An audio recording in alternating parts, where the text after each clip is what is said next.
What if Rhaegar and Lyanna revealed their union to the realm? Let's explore the depths of it in the video. The road south from Riverrun winds along the same path as the Red Fork, and dust rises from beneath the hooves of House Stark's destriers. Their direwolf banner snaps in the wind above their heads.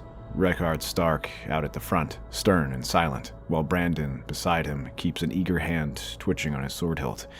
The men behind the two Starks murmur in low tones, wary of what awaits them in King's Landing.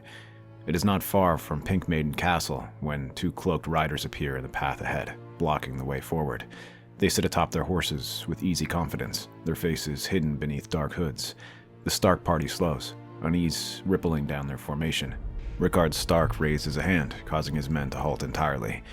The first rider lowers their hood from their face. Silver hair tumbles down their shoulders and gleams in the sunlight. Violet eyes regard the Stark party with a curious calm.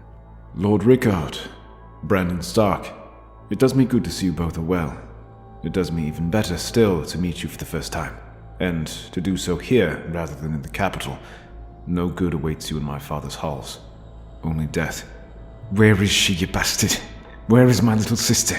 I'll cut you to pieces to get the answers from your lips if that's what it takes. Brandon jerks his sword from his scabbard, steel catching the sunlight. The second rider removes their hoods with a swift tug, and long dark brown hair tumbles loose. A young woman's serious gray eyes meet Brandon's own serious gray eyes. I am here, Brandon. You will not cut him down. Not while I live.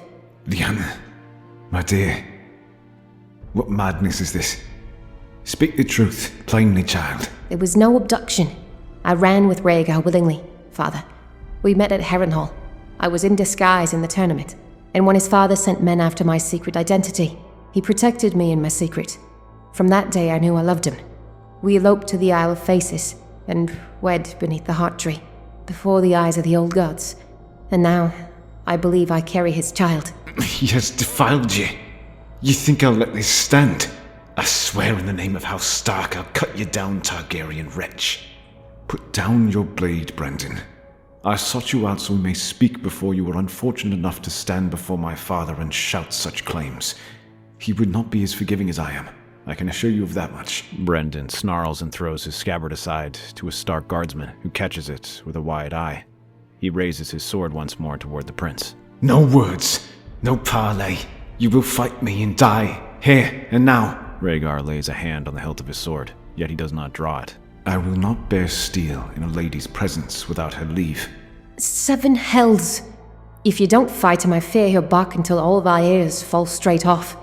Do it. But to first blood only. Do you hear me, Brandon? If you kill him and leave me a single mother, I'll never forgive you. Brandon's jaw works as he breathes hard through his nose. After many moments of cold hesitation, he gives a single sharp nod. First blood. No more. Steel whispers through the air as Rhaegar finally draws his blade. The two men dismount their horses and begin to circle each other, their boots trailing meandering paths of dirt. Brandon lunges first with a guttural cry, wild and furious, sword slashing out in broad, brutal arcs. Rhaegar meets him with measured parries, redirecting each strike with precise movements. The sound of clashing steel rings across the once silent road, sharp and hard in the morning air. The duel drags on, Brandon relentless and savage, Rhaegar measured and steady. Sweat beads on Brandon's brow. As he tires, Rhaegar slides aside a vicious sword thrust and turns his blade quick as lightning, opening a thin line across Brandon's cheek.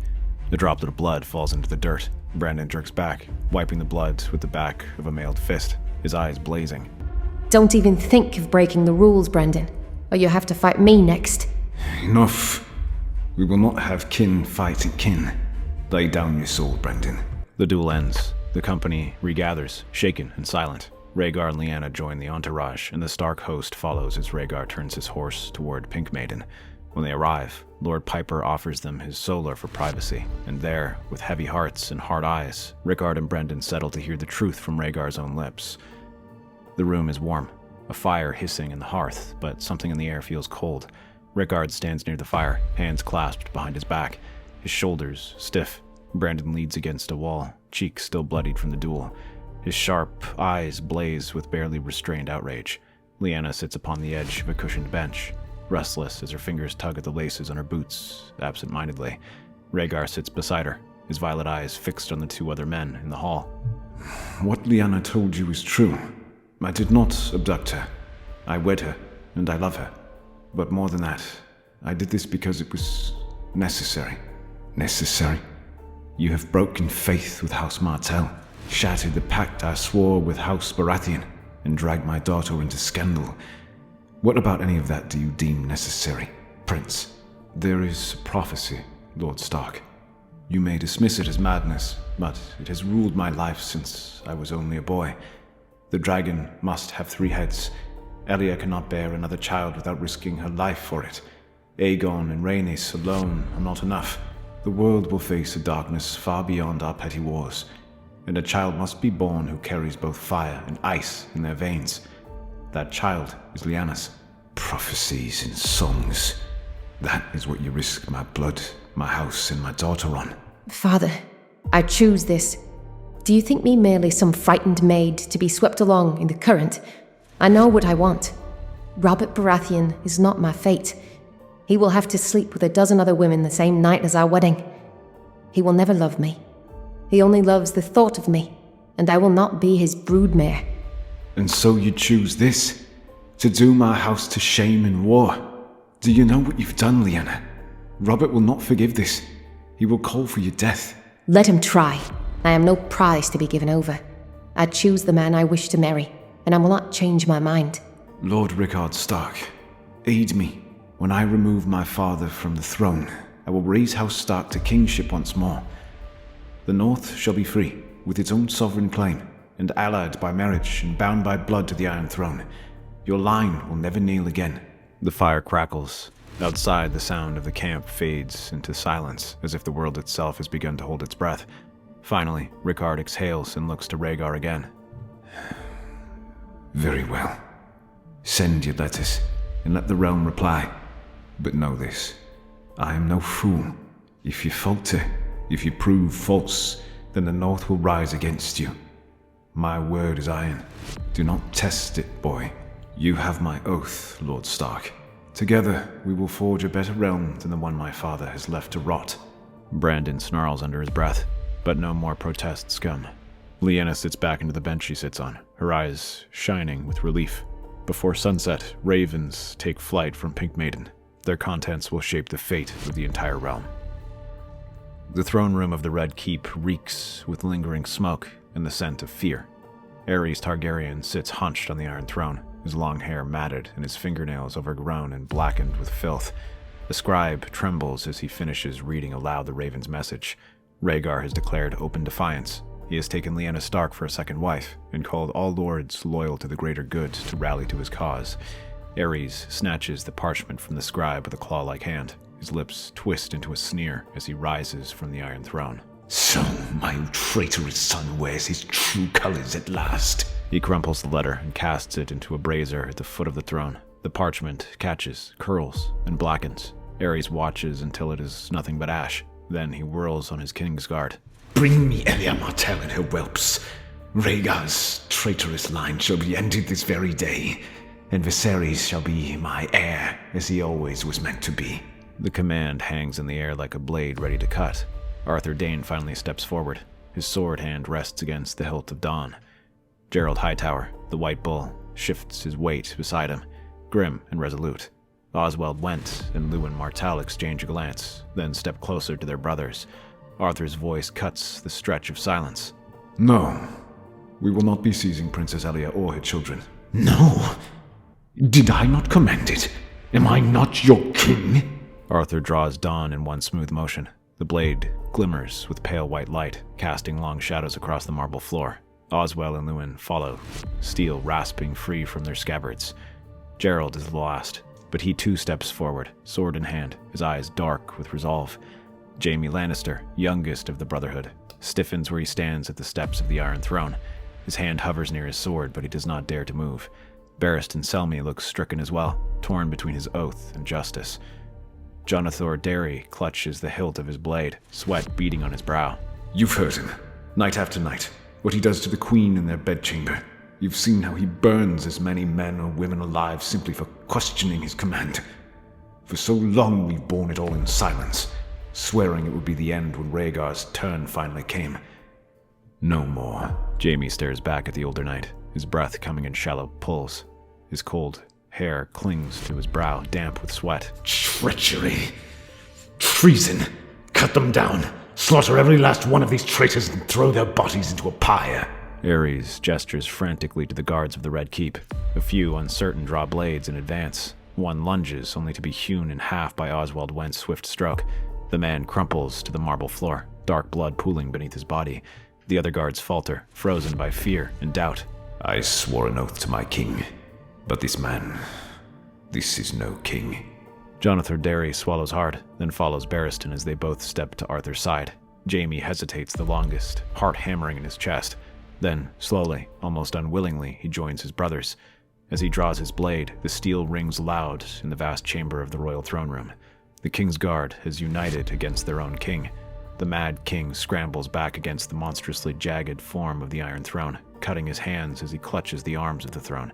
His commands dissolve into froth and madness. Burn them all! Burn them all! Every last one of them!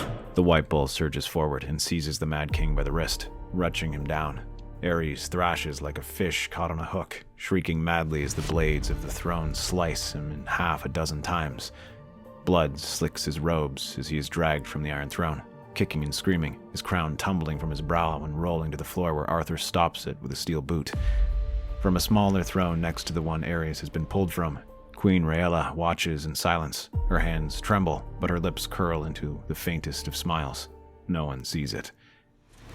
Deeper in the Red Keep, Elia Martell sits by the window, her children napping in their cradles behind her. She has not slept since Rhaegar first departed. A handmaiden brings her word of what has transpired. The Mad King has been seized and removed from power, and Rhaegar has taken a second wife. The words land heavy. Relief mingles with dread in Elia's chest. She thinks of Rhaegar, his solemn eyes, his endless talk of prophecy. She remembers their arguments when he first spoke of a third head of the dragon. She had laughed bitterly then, telling him she would try again for another child if he truly wanted that baby, even if it killed her. He had refused, forbidding her to risk her fragile health, and yet now he had sought another woman to fulfill the task, Lyanna Stark. Her stomach twists. Behind her, baby Aegon stirs, mewling softly in its cradle. She crosses the chamber and lifts him into her arms for comfort, cradling his warmth against her chest. Rhaenys murmurs in her sleep, clutching an old wooden doll. Elia strokes her daughter's hair with a trembling hand. Elia knows her brothers and Dorne will hear of this insult soon. Oberyn's temper will burn hotter than even dragonfire. Doran will smile thinly and wait, but he will never forget. She presses her lips to Aegon's brow, and the child sighs and drifts back to sleep. But Elia cannot follow him there, no matter how hard she tries. When Rhaegar returns to the Red Keep, Lyanna is with him. She walks at Rhaegar's side with no hesitation, her hand resting lightly in his. The court whispers at the sight. Rhaegar ascends the steps of the Iron Throne and sits down. He looks up at the assembled lords, knights, and courtiers. Until my father's mind is mended, I will rule in his stead. As Prince Regent, I swear the realm shall know peace and justice once more under my protection. The words echo in the hall. Below, Elia watches, her face schooled into courtesy. Lyanna glances across the chamber. For a heartbeat, the two women's eyes meet. Neither smiles. The high air of the Eyrie chills the bone. Wind worries at the shutters, and the hearth struggles to hold its heat. Robert Baratheon stands in the solar with a crumpled letter in his hand, and a storm raging inside his furious blue eyes. He looks almost too large for the room, broad shoulders hunched, mighty jaw set, and his muscles and his forearms bulging and knotting as he squeezes the parchment tighter and tighter. Ned sits at the long table, back straight, his long face pale but steady. Jon Arryn watches from near the fire, hands golden, the lines at the corners of his eyes deepening as he studies both his foster sons. He steals her away, marries her in secret, and then dares to boast of it to the entire realm. That wretched fucking dragon spawn. I'll cave his chest in and make that whore watch. He was not boasting, Robert. He was informing the realm of his actions. And I shouldn't have to remind you to never call my sister by that name. Like there's a difference. He steals my bride, hangs garlands on the theft and calls it love. He calls it fate. He wants to call it anything but what it is. A theft. Lyanna wasn't stolen, Robert. I saw the letter before you crumpled it. Her own handwriting was on the page. I would not mistake it for anyone else's. She chose Rhaegar willingly, and if she stood beside him, She must have done it for a reason. Robert roars and hurls the letter into the hearth. It curls, blackens, and then collapses into ash. He paces, his heavy steps thudding across the tiled floor. Jon Arryn does not move to stop him. He has already tried speaking to his ward about patience, about the cost of rashness and blind fury, about what the Vale will or won't do in response to this. Robert hears none of it, or simply refuses to. She's bewitched. The wolf maid I knew would never betray me like this. He fed her songs and dreams full of lies. And now look, he parades her before the realm and his trophy one of sorcery and treachery. I'll have his head. And I'll have the horse too if she dares to try and shield that fucking dragon spawn. Ned is on his feet at once, the legs of his chair scraping the stone tiles as he stands swiftly. Speak of killing my sister again, and I will forget that we were ever brothers. For a heartbeat, the room is silent, save the wind whispering through the shutters and the crackling in the hearth. Robert breathes hard, glaring. Ned meets his intense gaze without flinching. Jon's eyes flick between his two wards, and he sides with Ned, giving Robert a severe and grim glare of warning. He has gone too far. Then I kill him and take her back. I will cave in his chest, and when he is dead she will realize she was merely under his spell. You cannot undo a choice that Lyanna has made for herself, Robert. Watch me. Just watch me, Ned. He turns for the door. Jon Arryn steps into his path, not to block him, but to slow him, and try to speak softly. He wishes to comfort his ward, and to admit the Vale cannot draw swords over his ward's wounded pride. Robert does not let him. He pushes past, striding down the long corridor with an angry banging in his bones, and calls for his horse to be brought to him. The sound of Robert's bootsteps fade. Ned stares into the fire, hollow-eyed. Jon Arryn rests a hand on his shoulder as if to ground them, then removes it and reaches for parchment and ink. By dusk, a raven takes flight from the Erie's rookery toward Storm's End. Jon Arryn has written carefully, urging restraint and for Robert to think on this, and not act on his more foolish impulses like rage. Storm's End is a long way by ship, but after over a week of travel at sea, Robert arrives back at his fortress home. The ancient castle rises from the sea-clawed rock like a defiant, clenched fist. A raven is waiting for Robert in the main hall when he stomps in, hair matted with rain and boots caked with mud. He has only to see the seal of the Arryn falcon to know who it is from. His face does not change as he breaks the seal with his thumb and then reads its contents. Gripping the parchment in both fists, he tears it to pieces and holds it out the window for the wind to carry it away. Far to the south, heat shimmers in the air over Sunspear. The castle's shadow lances over the water like a spearhead. In the shaded chambers of the old palace, Doran Martell listens to reports in quiet, weighing each word carefully. Oberyn stands near his side by a window, hands clasped behind his back, though his face contorts in anger. Doran has been silent for weeks. It is not a sign of peace, but instead the sign of a coiled viper waiting to strike. A courier kneels and recites the latest news. Aerys is confined. Rhaegar has taken to ruling as regent. Lyanna Stark was taken as a second wife. And the North, the Reach, and the Riverlands have already sworn open loyalty to the new Prince Regent. Robert Baratheon, however, is ready for war. The Vale is outspoken against conflict, and the Westerlands and Iron Isles have been completely silent. Doran closes his eyes for a moment, then nods once to himself. He thinks of Elia in King's Landing, humiliated to the world, still the mother of Rhaegar's heirs, yet now reduced to little more than a pawn for leverage against Dorne. He thinks of Lewin Martell, sworn to the Kingsguard, whose letters have dried up ever since Rhaegar returned to the capital. Say the word, and I will ride, brother. If I must spill a prince's blood for this insult to our sister, I will gladly bring every last drop in his body back in a bowl. Doran does not reply to the comment, instead moving with care as he calls for a maester who begins drafting his words. Doran will not cloak their next action as love for Robert. The letter drafted by his maester calls Rhaegar a usurper for the wrongful assumption of royal powers. It continues by accusing him of turning against the faith by taking an unlawful second marriage that threatens the succession, and insults Dorne's honor and publicly diminishes a princess of the realm. While Dorne bears no love for Robert Baratheon in specific, nor do they want him as king, Doran wishes to make common cause with the Stormlord. If Aegon Targaryen is spared and named King of the Iron Throne in place of Aerys and Rhaegar, then Dorne will agree to assist Robert in a war of revenge. A second letter is drafted with far more precision and sent to Lewin Martell in the capital. Two ravens take flight, one to Storm's End and the other to King's Landing. Doran folds his hands back into his lap. Oberyn is satisfied enough with his brother's plan to not immediately take action himself, though he still yearns to bathe in the traitorous blood of Rhaegar Targaryen. In the stony halls of Winterfell, a son returns home. After Robert's departure, Ned could not stand back and allow Robert to potentially threaten the life of his sister. Though he does not agree with her actions, he simply won't stand to see her pay for them with her life. Rickard has already called the Banners of the North.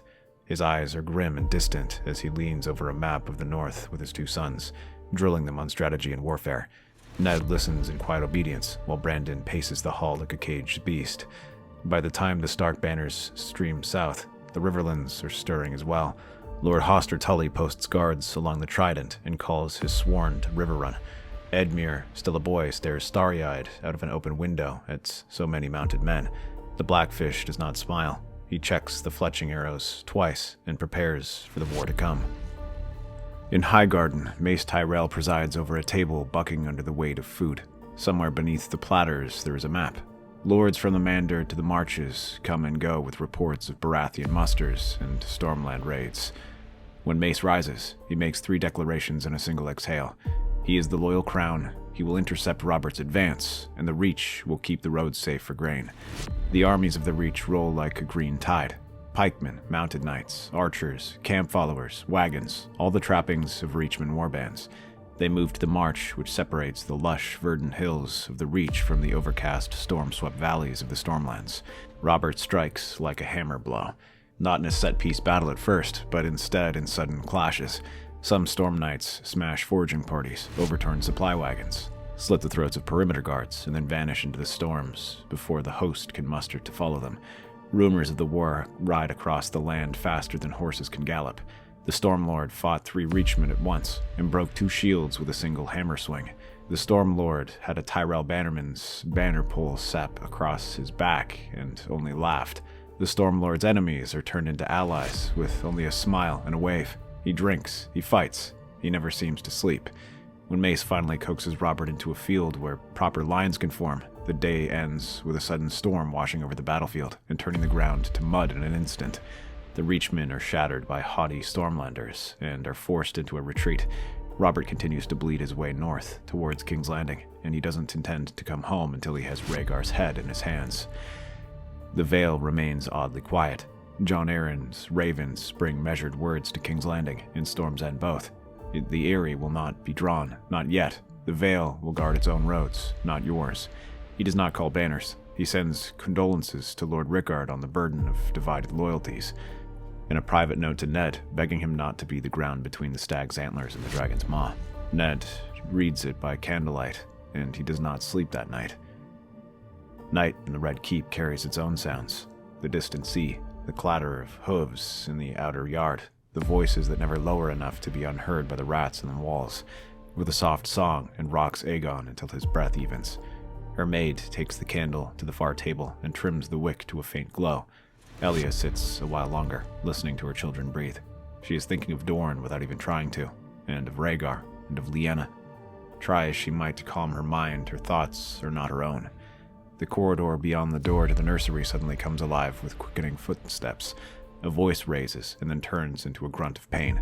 Elia looks up as the latch turns, and Jonathan Derry stumbles through. His white cloak is dark at the shoulder, and his eyes are wide. He makes to speak, but a spearhead pushes through his chest with a sickening wet crunch. He sighs out in surprise before collapsing into an unmoving heap. Lewin Martell stands in the doorway, spear tip stained red, and his face drawn with sorrow at the act of killing his own sworn brother. Behind him, 4 Dornishmen in traveling leathers and mismatched steel edged sideways into the chamber, already scanning for more threats. Elia rises, Aegon in her arms, and Rhaenys startles awake and begins to cry. Elia, my dear, we have to leave. It is not safe here for you. Your husband has turned against you, and against all of the realm. Uncle Lewin, what have you done? There was no need for this. This is mindless slaughter. You don't understand. This was the hardest decision I've ever had to make. But I made it for you and your children. Rhaegar will see dawn rising in defense of your honor. He will use you as a shield against justice. What of my children? Are they frightened? You intend to take them from the only home they've ever known? and you cannot even guarantee our safety. They are my blood too, Elia. No harm will come to them. Your brother only seeks to see you out of harm's way. Please, we do not have much time. The Dornishmen move with practiced speed. One wraps a cloak around Elia's shoulders. A second lifts Rhaenys with a gentle competence that makes the girl stop crying long enough to stare at the ruin that used to be Jonathor. Elia kisses the crown of Aegon's head and then Rhaenys' cheek. She tries to set Aegon down to put on shoes, but Luwin is already kneeling to put them on for her. She wants to argue, to demand that they leave her and her children be, or even to call for Rhaegar and the other Kingsguard. Instead, she goes. They take the servants' stairs. White walls blink past in torchlight. In an outer passage, a pair of gold cloaks glance up and decide this is none of their business. In the yard, a covered cart waits beside a column of horses. When the gate creaks, no one challenges. The Red Keep does not know how to stop something that looks so deliberate. By first light, sails rise from the Blackwater like pale knives, and the ship noses south to Dorne. When Rhaegar and the remaining Kingsguard find the scene of the crime, they see Jonathor's blood-stained corpse and the empty cradle of Aegon. Neither of Rhaegar's children nor Elia are anywhere to be found in the entire castle. At first, there is panic and suspicion that Rhaegar's family have been murdered in the night. The panic dies when the absence of Sir Luwin Martell is noticed as well, and there is the fact that Jonathor's lethal wound clearly came from the tip of a spear, Luwin's preferred weapon. The Martells have made their move, and Rhaegar is heartbroken. He has not only lost 2 of the 7 brave men to back his claim to the throne against the orders of their own king, he has also lost both of his heirs and his first wife. The investigation is over. Lyanna finds Rhaegar still standing over the empty cradle of his son hours later. Lyanna, I'm trying so hard to do what is right for the realm. No, not just the realm, but the entire world. Sometimes it feels like everyone is blind to the truth but me. My only solace is that I know Doran will not harm my children, but I never meant for them or Elia to be hurt like this. You aren't alone in seeing the truth, Rhaegar. There is a reason we found each other. It is fate, and we must forgive those who are blind to its workings. We will have to kill Robert Baratheon. There is no other path to peace. Much as you dislike him, he does not deserve to die. Robert is a fool who only knows how to react to loss with violence. If there is even a shred of reason within his swollen head, he will surrender to us before we get the chance to execute him. Come with me, Rhaegar. This isn't the time to wallow in your melancholy. When your children reach Sunspear, the game changes, and Dawn will march alongside the Stormlands. We need to end this war before they do. Lucky for us, Robert is close at hand. You are right. I was so lost in my own grief, I lost sight of the present. This is why you complete me. However, when this war is at its end, Elia cannot be disregarded. I hope you know that. Lyanna is silent and contemplative in reply. She gives no answer, instead taking Rhaegar's hand and pulling him with her. Together they find Varys and interrogate the Master of Whispers. Of all the men and women present in the capital, it was his responsibility to ensure something like this could not happen. Would not happen. The spider is apologetic and laces every word with flowery language and diffusing vows and promises. Lyanna is, frankly, disgusted by the creature that calls himself a spy master. She is moments away from smacking him across his bald head when he finally gives them something useful. Elia and the children's captors were seen fleeing by boat in the night. That means they have even less time to end this than Lyanna or Rhaegar initially thought. In the marches, Reach Lords argue heatedly over whether to halt and regroup or to continue pursuing Robert Baratheon. Mace Tyrell calls that lasts until the candlelight finally guttered out, which he takes as proof of a wise and productive counsel. In the gray hours before dawn, a scout stumbles into camp with a broken nose and a tale of Robert finally breaking into the southern border of the Crownlands. The Reach finally regroups, annoyed, and follows the Stormlanders' rear. By the time they make any significant progress, Robert is already in the Kingswood. Rhaegar rides at the front of his army, armored from crown to heel in glistening black plate. At his side, Lyanna Stark, the she-wolf of Winterfell and the true knight of the Laughing Tree. Though their host is smaller than Robert's, mustered only from Crownlanders and some nearby rivermen, the northern host is close at hand, and the Reachmen plan to flank the Stormlanders from behind. Despite his disadvantages, as the two armies meet amidst the densely packed trees of the Kingswood, Robert rides with blood in his heart and steel in his hand. The Kingswood is filled with the screams of dying men, mingled with the screams of living men trying to kill each other. War horns blare through the trees. Drums pound and thunder, and the ground shakes beneath the beat of hooves as two armies collide brutally. Spears snap, shields splinter, and arrows streak through the trees like black rain against the canopy. Stormlords loyal to their lord curse the name of Rhaegar and his bewitched bride. The Crownlanders die with the sins of Robert, the demon, on their lips. At the center of the bloody melee, Robert Baratheon fights like a storm given flesh. His gigantic warhammer arcs through the air in gruesome sweeps, breaking men with each and every swing. Each strike leaves behind ruin. His plate armor and antlered helm drip with blood, and his face drips with sweat. But his fury never quiets. It only grows stronger with each foe he brings down. Rhaegar rides hard into the fray, his dark steel chased with rubies as he clings tightly to his silver steed. Behind him, stride a pale gray mare, Lyanna Stark chases after to keep peace. Together, they carve a path through the chaos, wolf and dragon dancing to a bloody tune. Robert sees them, and his world narrows to a single point.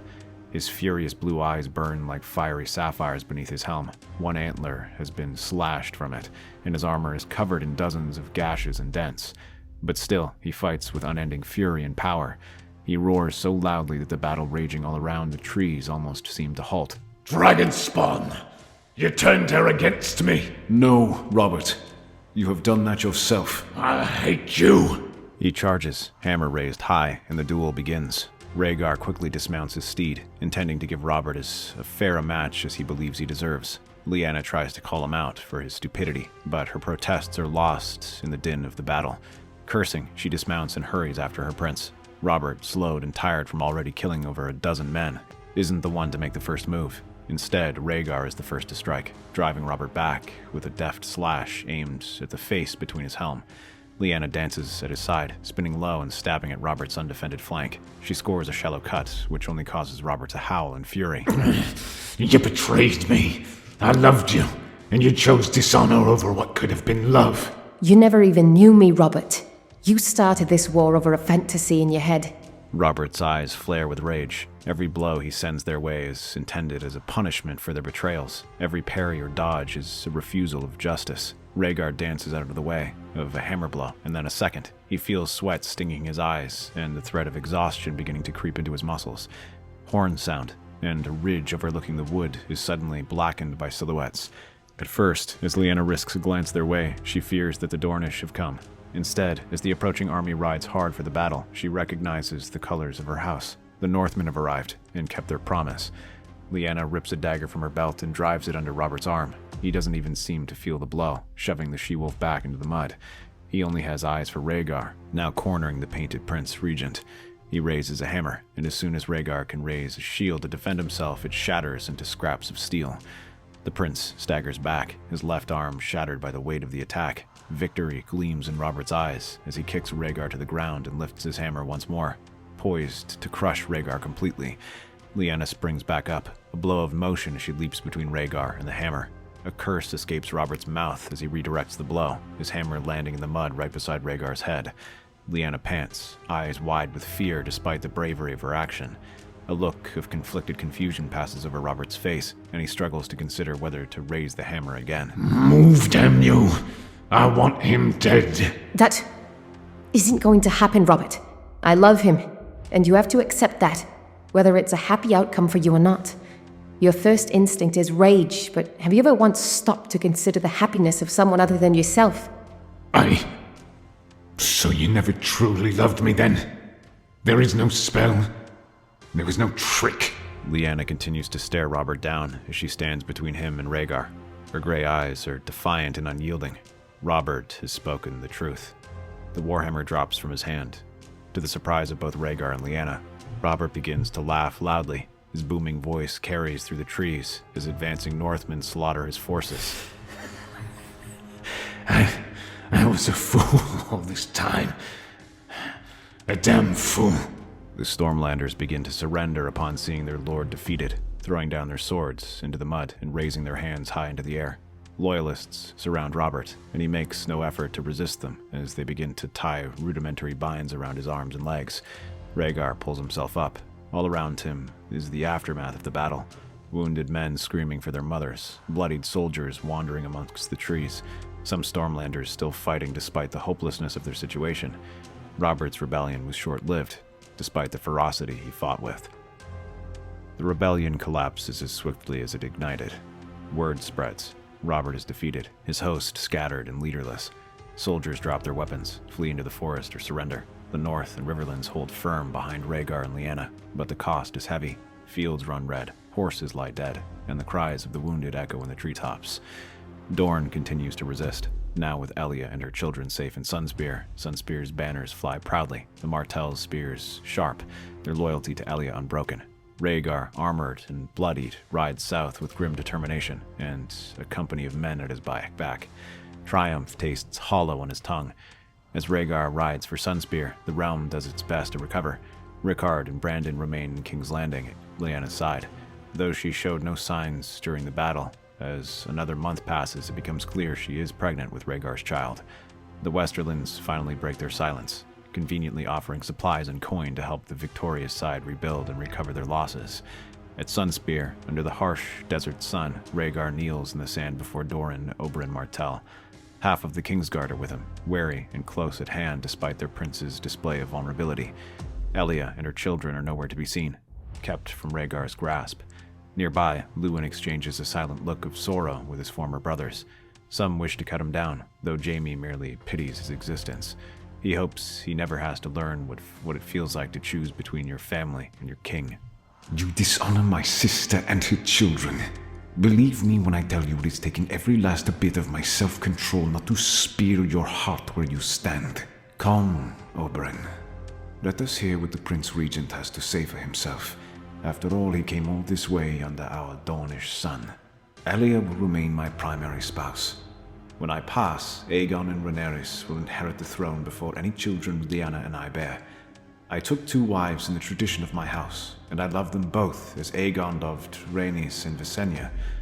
If you find any lie in my words, you are free to strike me down where I am. I really want to kill you. But I can't tell that every word out of your mouth is true. Perhaps you will let this humiliation serve as a lesson to never dishonor my sister again. There is also the matter of Luwin here. He is to be left unpunished for his actions. He has already volunteered to take the black. Let that serve as punishment enough for the murder of Jonathan Derry. That is acceptable. Please, just let me see Elia again. Doran makes a swift motion with his hand, and a servant scurries off. He returns moments later behind a woman and 2 small children. Elia glares at Oberyn and Doran, but her expression melts into a kind of understanding. You are an idiot, Rhaegar. You're lucky my brother cares for me. We were left unharmed, obviously, and the children missed you dearly. But tell me, do you truly love me? Yes, you and Lyanna, equally, and our children will remain my heirs, no matter what. Please, forgive me. Rhaegar looks down, but is surprised to feel 2 tiny arms embracing him. As Rhaenys hugs him, he returns her embrace fiercely. Elia exhales, the tension leaving her shoulders as she holds her baby Aegon. Upon Rhaegar's return to the Red Keep, Rickon is given the reward he fought for. An official decree is drafted, pledging the North's independence from the rule of the Iron Throne, and the return of the original Crown of Winter into their possession, though it is now rusted with age and neglect. Months later, the Red Keep feels almost still. War banners have been lowered, the streets are quiet, yet inside the keep, life persists in its most intense form. Lyanna labors in the maester's chambers, sweat and blood mingling on her pale skin. Her breath comes shallow, ragged. Rhaegar paces outside, knuckles tight on the balcony railing, the city sprawling beneath him. Every minute stretches, a lifetime of fear and anticipation. Beside Rhaegar, Elia suddenly grabs his shoulder. He looks to her for a moment, then allows a reluctant smile onto his face. He is worrying too much, and he is grateful that she is here to steady him. At last, the newborn cries pierce the quiet. Lyanna lies back, exhausted, pale, but alive. A healthy baby boy rests in the maester's arms, his skin pink and firm, his tiny fist curls instinctively. The maester's shrill voice calls out, and Rhaegar shoots a look to Elia, unsure. She simply gives him an encouraging nod, and he steels himself as he enters the room. On the bed, panting and pale, Lyanna cradles a crying pink baby with a head full of dark curls. Lyanna weakly passes the baby to Rhaegar. She is excited and fought for her life in the labor, but she will live. As Rhaegar stares down at the baby boy, His uneasy smile finally transforms into an honest one. He rocks the baby with relief and awe. Well, I already promised that you get to pick the name. I'm bad with names. His name is Aegon. Lyanna's face drops. She moves to punch Rhaegar even in her weakened state, and the maester has to stop her. I'm joking, love. I'm sorry. I know I don't joke often, but I felt we needed some levity. His name is Aemon, after the Dragon Knight, and after the maester who still lives. I know he will grow to be worthy of such a strong name. For once, I thought you'd lost your senses. Aemon is a wonderful name. He is ours. Rhaegar bows his head, resting a hand on her shoulder. With Lyanna's permission, Elia is called in. The two women have formed an uneasy truce over the months since the rebellion had been ended.